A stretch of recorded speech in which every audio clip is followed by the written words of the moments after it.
Please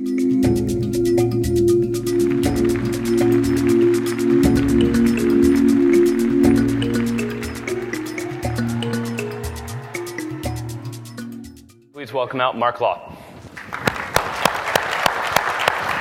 Oh, there you are. So, as you know, MapQuest is an iconic brand that's known for providing maps, directions, and local search, but that's really just business listings. And last year, we kind of thought about, well, it would be better if we gave them a lot more deeper, richer, engaging local content, and maybe we could do a local content strategy. Well, a lot of people use MapQuest for trip planning. And we initially thought, well, travel guides.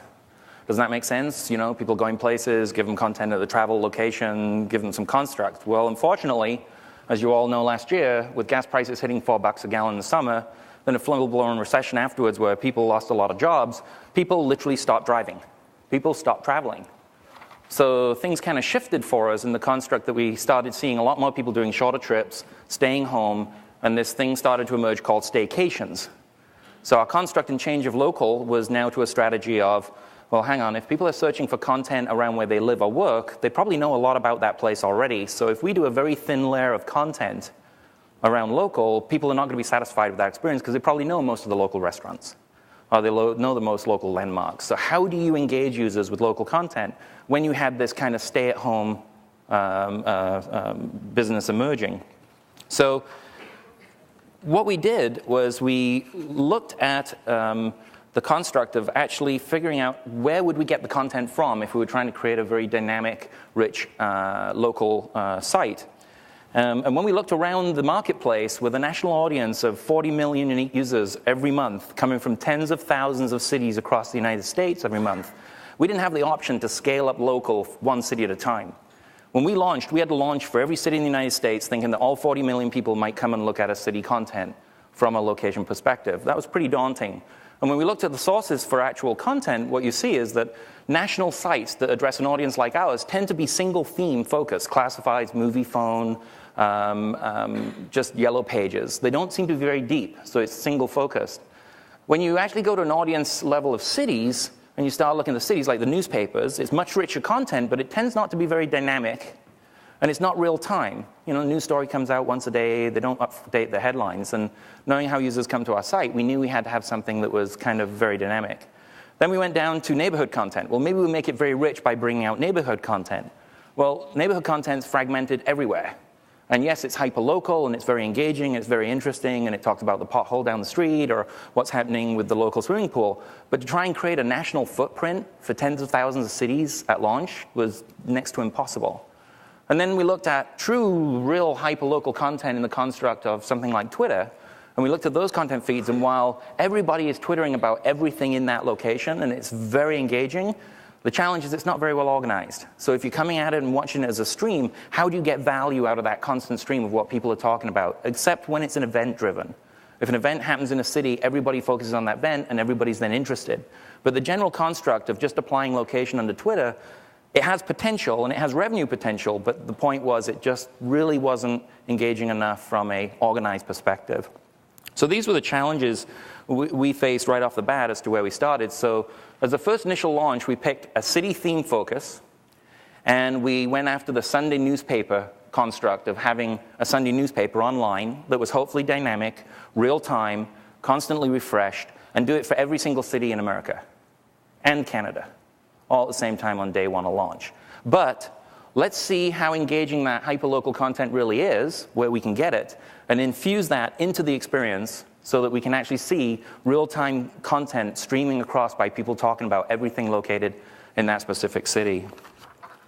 So we also, beyond just the content, we started looking at what some of the unique challenges that we all face if we want to build out a local site.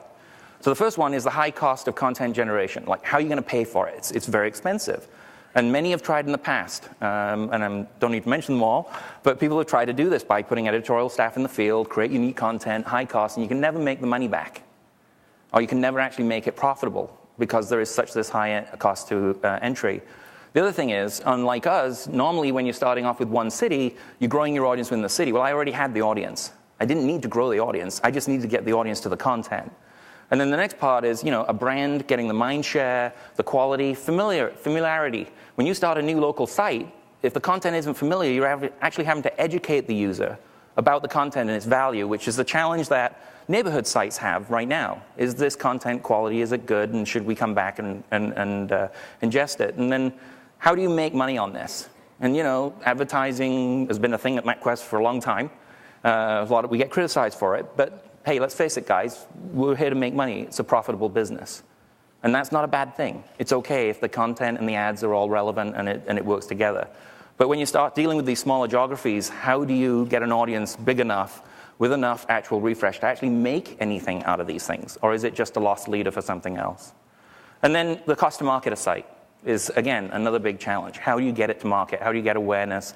How do you do the SEO on the search engines? There's just a huge uphill climb. And when you're trying to do this at a national, a regional, or local hyper level, it doesn't matter. They're all the same kind of constructs. So what we did is we took a RSS feed approach, because I didn't have any money to build unique content. The only unique content I could get was from the AOL properties, which we actually couldn't get at first. We actually had to build the APIs and the GRSS connections to all our local verticals. So we did that, and then we ingested them. And then I actually worked on the premise of what is familiar with our users so that they will actually recognize the content in, because they're already consuming it on the individual sites. And we went with a strategy where you see all these feeds coming in GRSS. We provide them in a series of widgets, and basically they consume the headline. And when they hit the headline, we don't keep you on MapQuest. We take you to the originating content. So if it's newsfeed coming from a local newspaper, San Francisco Chronicle, it will take you to the Chronicle site. So we don't even keep you there. We just become a front door to local content for that location. So what was interesting was we launched this in November, and the engagement has been really good. I've been very pleased. There's been some real challenges, which I'll talk to. But people picked it up pretty quick in terms of vertical property. And what we actually found was, I believe, one of the key reasons was the familiarity of the content. So when you look at this breakdown, what I think surprises a lot of people, because people view MapQuest as a long, old site or whatever, it isn't. People have a huge overlap between these local vertical content pieces and MapQuest. Why? Because we're 40 million people. We're 1 in 5 people on the internet in the United States come to MapQuest. So the people who use Flickr, there's 32% of the Flickr users come to MapQuest. 38% of the movie phone users come to MapQuest. So when they came to the local page and they saw movie phone and they saw Flickr and they saw Yelp and they saw City Guide, they recognized the content. And therefore they then explored. And the amount of time that they're spending on the page and in the content is amazing. It's in the order of minutes, from 5 to 15 minutes online, consuming content, just on that page. In fact, it got to the point where we had requests from the users to say, would you put a link up there to say, make this my homepage? And we've seen people adopting this as a homepage now on the internet instead of a browser homepage, because it's locally contextually relevant to where they're interested in. So let's look at some results and observations for the site. So first of all, we've got 40 million people. Not everybody's coming to the local site. But when you actually look, and this is for 1 month's worth of data, we actually find that when you look at where all the people are coming from to the local site, it represents 8,000 cities. So we have people coming from 8,000 IPs to the local site, but they're searching for 30,000 cities. So if you're thinking of launching a national site with a national audience with deep, rich content, you better have a lot of content, because they search for a long tail of cities. Now, another interesting thing for us, which is that first graph that has the word rank and MapQuest top 10, the top 10 cities in traffic, these are our top 10 cities from which we have the largest audiences coming to us for maps and directions. So Los Angeles is our highest audience coming to us for maps and directions. What was interesting to us was we thought then the number 1 city for looking at local content would be Los Angeles. Largest number of users coming from Los Angeles, they'll be looking for Los Angeles content. Didn't work that way. There was actually a change in the order, and actually there's some dramatic changes in order. That New York is number 1 for what people are searching on as a city. Austin, Texas, Chantilly. Chantilly, I thought initially would be Dulles, which is where our main campus is for AOL. Chantilly's Washington Airport. People are actually arriving, and then they're searching around Washington Airport. So it didn't match that just because people came to us for maps and directions, they would automatically search for the destination they're looking at. They actually looked. And then the second chart with the yellow header What it shows you is that while we had 30,000 cities searched on, 80% of the cities searched were for places where the user was physically located. So the trip planning thing kind of dropped off our heads because our trip planning is done in days or weeks in advance of the trip. So if you're planning a trip, think of it yourselves. You're planning on a trip, you're driving with the kids, San Jose down to Disneyland. You do that a few days in advance, thinking about where you're going to go.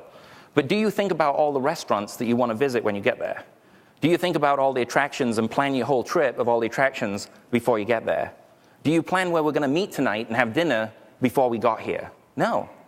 People actually get to the locations. What this showed us is people get to the locations or in the location they're physically located in. They get there first and then they search, which is kind of a little bit different than what we initially envisioned. And it points to why you have to have very deep, rich, engaging content at the location that you're actually going to service. It can't be thin, narrow content because it's just not enough. The next one was, well, what did people interact with? And this is leading into the hyperlocal context of this presentation is, I was really doing a comparison. Think of it as a lab rat experiment. I was doing a comparison between traditional content coming from news and dining and city guides with content that is refreshed constantly all the time, which is your Twitters and your your classifieds and your Flickr photos and so on and so forth. And I was seeing, where is the engagement by the audience? Is this hyperlocal stuff more engaging and people are interacting with an audience of my size across the entire United States? Are they really digging into this data? Well, unsurprising to me, we created a set of widgets on the local platform which you can actually change. In the used car widget, you can say Mercury car, or you can say Ford, or you can say BMW. So we actually made the interactivity up the widget level, and then it takes you downstream to the content on AOL Autos. What we found was the most interacted widgets, which you could actually access Twitter and you could access classifieds. The most interactive widget was surprisingly the map on the local. People were clicking on the traffic, they were moving around the map of Detroit for the city. The second one was local reviews coming from our good friends Yelp. Dining coming out of City Guide. People were interacting with the widgets, changing different categories they want to look at, Asian, fusion, whatever. Events on when.com and the different types of genres they were looking at, music, travel, whatever. Then concerts, they were looking at different types of concert themes, dates, etc., right in the widget. News, because you could actually change the context of news. And news was refreshing in front of you as you sit on the page, which I think was one of the most engaging features that I saw people interact with, was they literally just watch the headlines come up, and then eventually they click on a content and go downstream. And then used cars, because we gave them this interactability. Now that was actually interacting without actually going anywhere. You just looked at the content, consumed it, and sat on the site. The highest referring, people clicking through to the downstream detailed content, the first obvious one was news. I wasn't surprised, because news was being refreshed with an RSS feed as you sat there. So it was very, very engaging. The next one was, again, local reviews, dining click-throughs. What's popular? What popular was one of those little tag boxes where it actually shows you what's the most popular search within that location. People were clicking on those category searches, which actually took them to a business listing type environment. It was the most popular types of things people were searching for. And it was the fourth most engaging feature across the United States on this local page. Weather, everybody's clicking through to see the forecast. And then beyond that, events and then video. People, because it's an interactive medium, you couldn't really watch it on the screen. You had to click through and see it, and video was very engaged. However, while these were the most interacted features and most interacted download from a passing through traffic, the most highest growth on the site, month after month after month, was the hyperlocal content. We have seen tremendous engagement of the Twitter content. Even though it's not very well organized, it's kind of random, you step in. I hate to do a drug analogy, but it's like crack. People just sit there and they are mesmerized by this feed of what locals sitting in Denver are talking about. And especially when an event happens, whether that event is good, whether that event is bad, an earthquake, or some kind of thing happens in the community, or there may be a parade or an Easter egg hunt, people dive onto the Twitter content and start interacting with it.